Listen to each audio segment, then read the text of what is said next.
Tudo bom, pessoal? Aqui é o professor Odilon, idealizador da Jornada da Aprovação, e esse é um canal voltado para concursos públicos, para aprender a aprender, como se preparar, como estudar, também provas de Enem, prova da OAB, tudo que você precisa saber para se preparar para uma prova, né? A gente trabalha bastante o aprender a aprender, né? Como eu vou estudar e não o que estudar, que é um dos grandes problemas que eu vejo hoje em dia, porque as escolas nos preparam o que estudar, mas o que estudar muda, pessoal.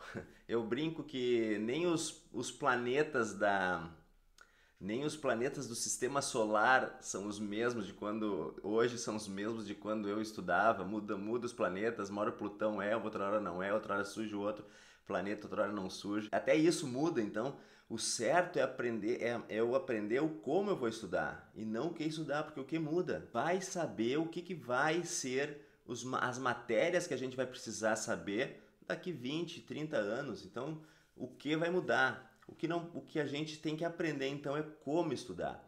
Então esse é um canal voltado a como estudar e hoje nós estamos no vídeo 2, que é sobre o Abrindo o Jogo parte 2. No primeiro vídeo eu falei sobre a minha primeira fase de concurseiro, onde eu não tinha foco, onde eu pipocava de concurso em concurso, estudava para tudo e ao mesmo tempo não estudava para nada.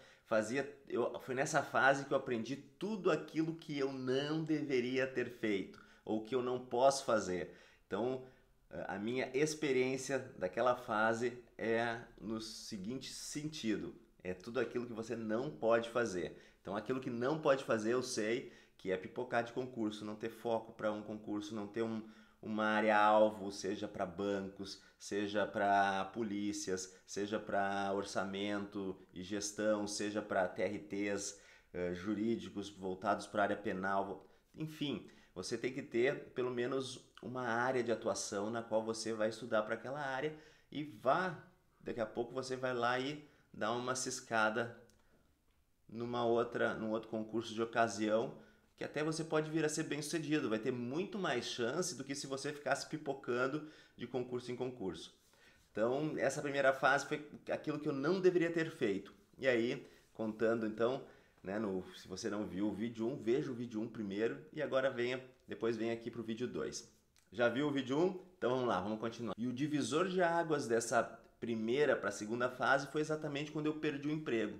Quando eu perdi o emprego, eu estava naquele desespero já, dizendo, olha, agora eu tenho que passar num concurso de uma vez, tenho que arrumar outro emprego, ou passar num concurso de uma vez, porque senão o que vai ser de mim? Aquelas coisas todas. E foi nesse momento que me deu o estalo, me deu o start de que, poxa, eu estava fazendo tudo errado, eu preciso ter um planejamento. Né? Para tudo na vida a gente precisa de planejamento, por que não estudar para concurso com planejamento?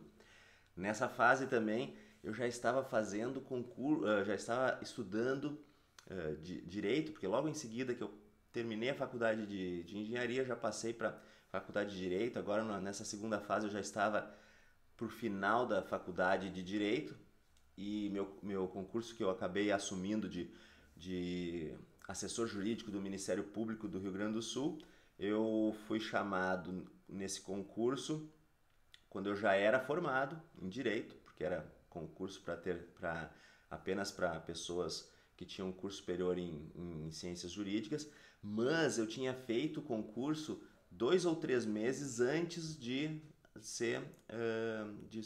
me formar. Eu me formei em agosto e eu fiz o concurso em maio.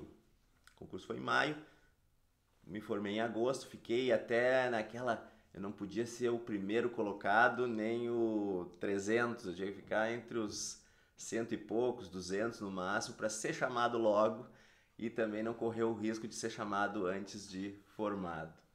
Então, acabou dando tudo certo. Mas nessa segunda fase, eu vi que eu tinha que ter planejamento. E planejar, primeiro, ter um foco. A gente tem que direcionar o nosso concurso. Direcionar para a área jurídica e dentro da área jurídica buscar ou os TRTs, ou o estadual, ou federal. Além disso, além das áreas jurídicas, pode direcionar para a área policial, ou então você pode direcionar dentro do área para bancos e correlatos, área para orçamento, gestão. Você tem que direcionar o seu concurso. Fazer concurso só para professor, você não pode pular de tudo que é concurso. Uma hora faz concurso para professor, outra hora faz concurso para o Banco do Brasil, outra hora vai fazer concurso para um TRT que abriu, outra hora vai fazer concurso.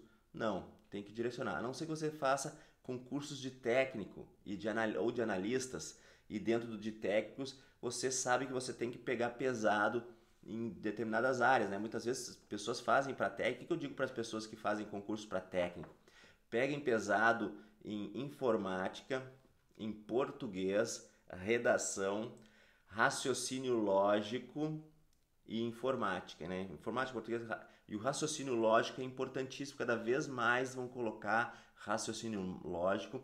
A tendência é que até o raciocínio lógico vá para áreas que não sejam, que sejam jurídicas, como por exemplo concurso de polícias agora, que o forte, o grosso era as matérias da área jurídica. E recentemente agora no Rio Grande do Sul, né, está em andamento concurso onde teve raciocínio lógico, e a galera do direito acabou indo mal em raciocínio lógico porque não deu a devida atenção do raciocínio lógico, que acabou sendo eliminatório para eles. Então você tem que estudar bastante raciocínio lógico, né? Então a gente tem que ter um foco. Tendo esse foco, ter planejamento. Foi quando eu me liguei disso aí, eu comecei a tentar armar um planejamento, um foco, buscar o que estudar, porque naquela época ainda havia o diferencial do que estudar. As apostilas eram muito ruins. Hoje em dia eu vejo que a qualidade das apostilas melhoraram, continua tendo as apostilas muito ruins, mas por outro lado existem algumas apostilas que são excelentes, que você pode passar num concurso até de magistratura, de Ministério Público, promotor de justiça, procurador federal, procurador da República. Você pode passar apenas com as apostilas numa primeira fase, com toda certeza, desde que seja a apostila muito boa, né, no caso, e que você tenha um treinamento, você saiba o como estudar, né, que é o que a gente trabalha por aqui. Então, como é que era a minha rotina? Nessa época eu fiquei desempregado, eu de empregado trabalhando 8 horas por dia, que um dos meus grandes problemas era tempo lá atrás, apesar de, naquela fase foi um horror, eu não tinha tempo, não tinha planejamento, não tinha foco, não sabia como estudar. Então aquela foi a fase do tudo o que eu não devo fazer.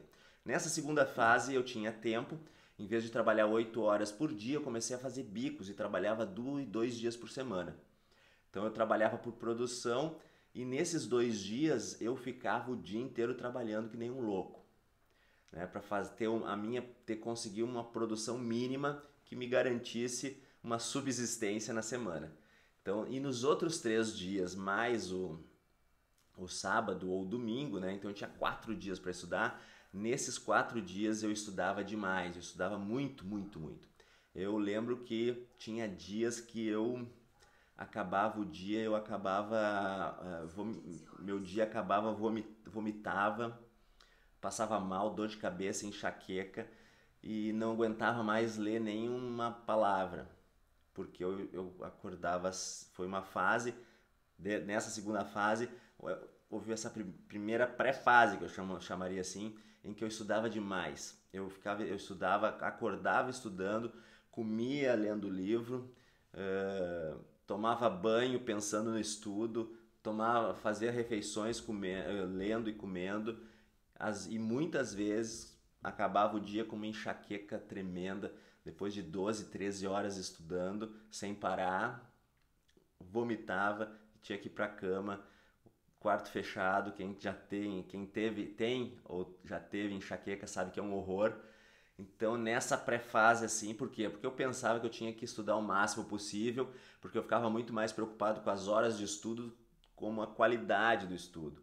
E as horas de estudo para mim era muito importante, eu tinha que ter 13, 14 horas por dia de estudo nos dias que eu estudava, porque teria 3 dias que eu não ia estudar, né? No domingo eu quase nunca conseguia estudar, sempre tinha um evento, alguma coisa, e acabava estudando pouco, então eu já não contava no domingo, e terça e quinta eu fazia meus bicos, trabalhava, né? Então eu queria tirar o atraso nos dias que eu estudava, e era uma loucura. Quando eu resolvi mudar isso aí, fazer um estudo, tentar otimizar o meu estudo, fazer com que meu estudo fosse melhor, porque naquela época o meu estudo, o que era o meu estudo naquela época? Era ler. Eu ficava lendo livros e apostilas enlouquecidamente. Quando eu me dei conta que eu precisava fazer um estudo ativo, né? Para quem não sabe o que é estudo ativo, tem diversos vídeos aí que eu falo do estudo ativo.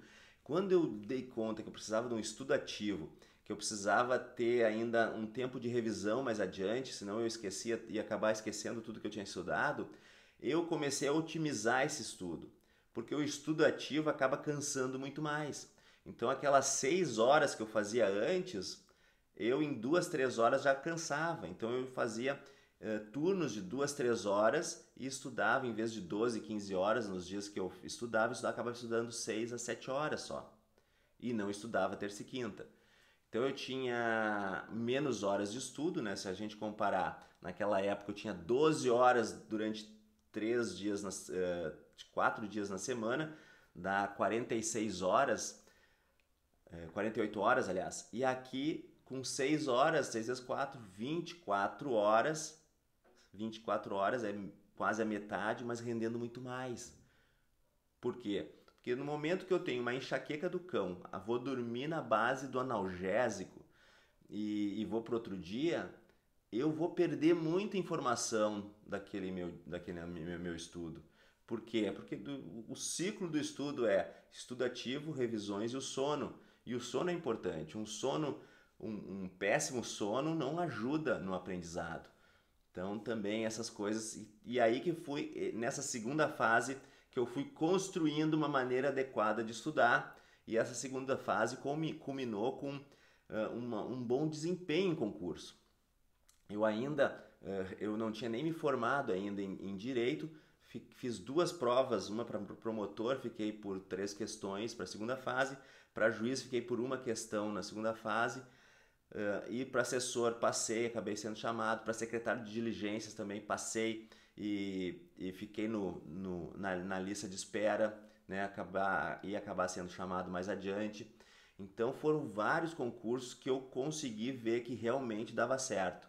E aí comecei a fazer o assessor jurídico, comecei a trabalhar como assessor jurídico e dei um tempo com os estudos, porque eu mudei, fui resolver fazer o mestrado, fiz o mestrado na URGS, e aí só depois que veio a minha terceira fase de concurseiro, que vai ficar para o próximo vídeo. Então, se você gostou do vídeo, curta, comente, compartilhe e espere que na próxima semana a gente vai para o vídeo 3, que eu vou contar a minha terceira fase de estudo. Um grande abraço!